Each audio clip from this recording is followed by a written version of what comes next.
Hey, I'm going to have a brief little discussion on The Last Ronin. Um, this is a comic book I've heard about for a little while. I heard it was pretty good, and I finally, got around to reading it. And there's a lot to like about it. There are some things about it that I didn't like, so I'll talk about those as well. So let me just go ahead and start with the cool stuff. So, the idea of a story where there's only one turtle surviving, that's a cool idea. An idea where the other turtles are plaguing that individual. That's a cool idea, and obviously, everybody knows this. The Last Ronin is Michelangelo. I remember back when this came out that there was like this. It seemed like there was this ongoing discussion of like people trying to be like, who is the last Ronin? And it probably wasn't even a discussion. I think it was probably more of a marketing ploy, but it was like, who's the last Ronin? And then I read this, and it's like literally at the end of the first issue, it's like, it's Michelangelo. April literally appears and calls him that. And it's like, okay, that's not really much of a mystery. It could have been cool if they, went issue by issue and you're like whittling down, like, what happened to the other turtles. And then you're like, oh, Michelangelo is the only logical conclusion. That would have been cool. But, so that's a cool idea. I will say I do like that this has very much kind of a almost Batman Returns, the Dark Knight Returns kind of feel. Um, you know, getting back into the action, taking a young sidekick. That was kind of cool. I do like that. I think even like the battle uh, van that. Well, the tank actually that April drives kind of feels reminiscent of the Dark Knight Returns, and I won't complain about that at all. But brief synopsis of the story. The current Shredder is the grandson of Oroku Saki. I'm just going to call this kid Saki because I cannot remember how to pronounce his first name. But, he's controlling New York City. It's kind of one of those cyber-esque kind of towns. Baxter Stockman has served the current Shredder, the current Saki, and has, basically everything in New York is underneath the Foot Clan's control, with Stockman basically having this area that's kind of his. Um, and Michelangelo shows up to have his final duel, and he fails, of course, because he's going on a one man, basically suicide mission. And he's discovered by a young female who is April O'Neil and Casey Jones' daughter, and her name is Casey. And throughout the rest of the story, it's basically Michelangelo, April, and Casey figuring out how they are going to beat Saki. And they have this big battle with Baxter Stockman and beat him. They have and they have a big fight between Saki and Michelangelo. And spoilers, obviously, this is going to be a spoiler review if you haven't figured it out at this point. Michelangelo does die at the end of the story, which I'll go ahead and say I don't mind that. That was kind of a positive because I did like how he kind of went to like this heaven-esque thing, and there was original Casey, all his brothers, and Splinter, and they all had this little moment where they're in this more idealistic New York City. So I kind of liked that. That was a nice little way to end it. I'll talk about the epilogue later, but I mean, I'll be honest. I'm a big Turtles fan, but I haven't read any of the comics really. I think I've only read maybe one or two um, before. So this is kind of like technically my first experience with like a Turtles comic. I know that's probably a crime, but I felt like it was pretty good. I'd probably give it maybe a 7 or an 8 out of 10 in my personal opinion, because there's a few things that hold it back for me, and I'm going to talk about those. Obviously, I have no issue with Michelangelo being the final ninja, the Ronin, but I do have some issues with how his brothers are taken out, because that's the other part of this story. It does backstory. It tells how things have happened. Like, for instance, you find out that when with April, you find out that she lost an arm and a leg in an explosion, and after the fact, she learned that she was pregnant, and so you find out a little bit of her recovery. And Michelangelo also shares like where he's been over the last several decades. He's been kind of trying to get inner peace, figure out what to do, and all that stuff. And obviously, he doesn't have any peace until Saki is defeated. But they start showing you what happens to each of the turtles. And Raphael, he dies trying to fight Karai because the Foot Clan and the Turtles were going to have basically a meeting where they were going to come to a truce. And, Foot Ninja are going to be Foot Ninja, and they launched a sneak attack, wounded Master Splinter. Raphael lost his temper. He ran off on his own, went and fought him, and he died in the process, and managed to put Karai in basically a vegetative state. I'll go ahead and say that was the only death that really felt in line with the character and made a lot of sense. Because if Raphael is going to die, he's going to go out in a blaze of glory. Probably going to be the first one. He's either going to be the first one to die or the last one to die. That's pretty much what's going to happen to him. Meanwhile, it goes, I think, about 10 years later, and this is something that bothered me. Splinter was still alive. I'll get into that later. Stockman is trying to get the Fugitoid 10 years later, while Splinter and Donatello are going to Japan to discuss another peace treaty with the Foot Clan, which this kind of felt like a, fool me once, shame on you, fool me twice, shame on me kind of situation. But, that was the plot line they went with. But when they're starting to do this, Stockman launches an attack. So it's Casey Jones, April, the Fugitoid, and Leonardo versus basically everything Baxter Stockman has. And Michelangelo as well, is fighting against Baxter Stockman, while Donatello and Splinter have left. And April, Mikey, and the Fugitoid are trying to escape, while Casey and Leo are fighting all these masters, which I will go ahead and say I kind of like that team up, because if Raphael's not there, Leo being the next guy to kind of team up with Casey kind of works out.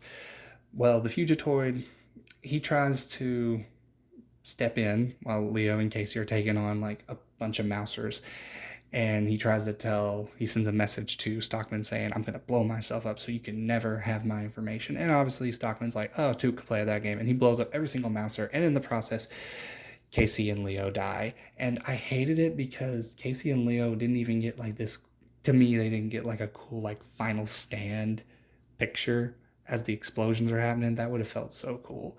I hated that they didn't do that. And I feel like it was so anticlimactic, because Raphael going out in a blaze of glory, that feels like Raphael.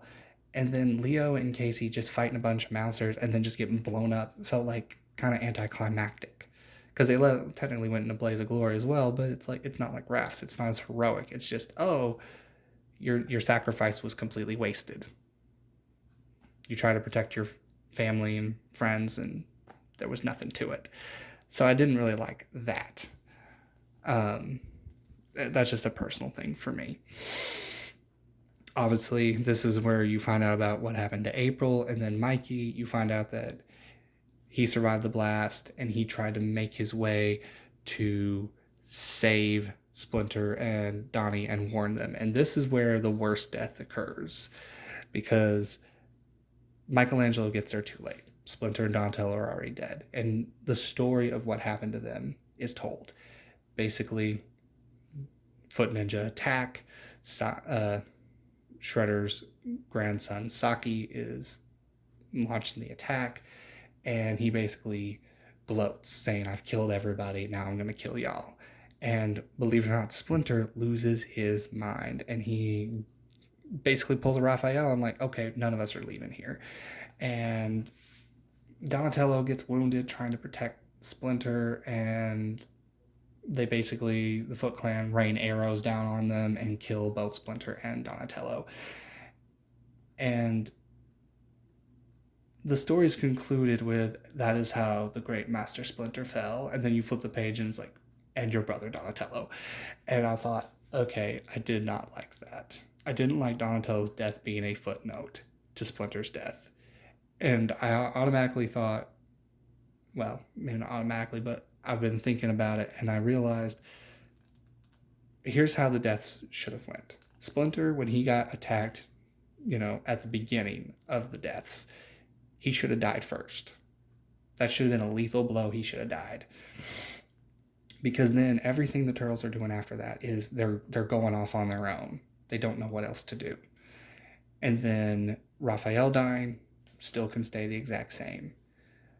Now, I will say, while it makes more sense for Donatello to die in an explosion, Casey and Leo, their death isn't necessarily bad, but it kind of works with the idea of them losing leadership, because Leo would step up.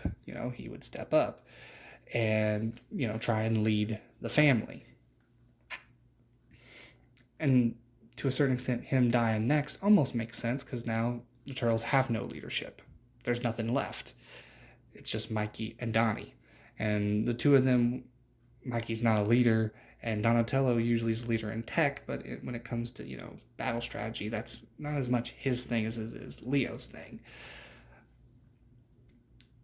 And then obviously Mikey, is the only one to survive, but he's not there in time.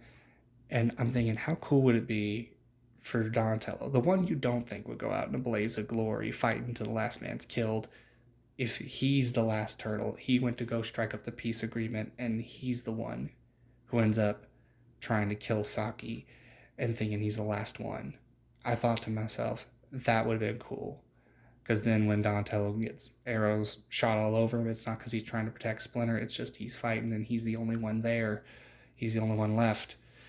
I really thought that would have probably been the best way. And I feel like that's my main gripe. I can't remember if there's anything else. It is revealed that Casey, April's daughter, has been exposed to, basically she has some mutant abilities as well, because her dad and her mom both were exposed to so much mutagen because they were around mutant turtles and a mutant rat all the time, so that affected them as well. So now there's that. And then the end of the story, the epilogue, basically has it where April and her daughter are trying to basically recreate mutant turtles, and it kind of leaves as a to be continued, kind of like how The Dark Knight Returns ends with basically a Batman and, Robin are going to keep doing what they're doing. They're just doing it from the shadows where no one will pay attention to them. And I feel like that's a good ending, saying, this story is going to continue, but it's technically not, because they're not going to write anymore. And I was looking at a bookstore today, and I saw that Kevin Eastman helped write the story, and he was one of the co-writers. And I'm thinking, okay, so it might not be terrible, but I'm not really interested in reading a continuation.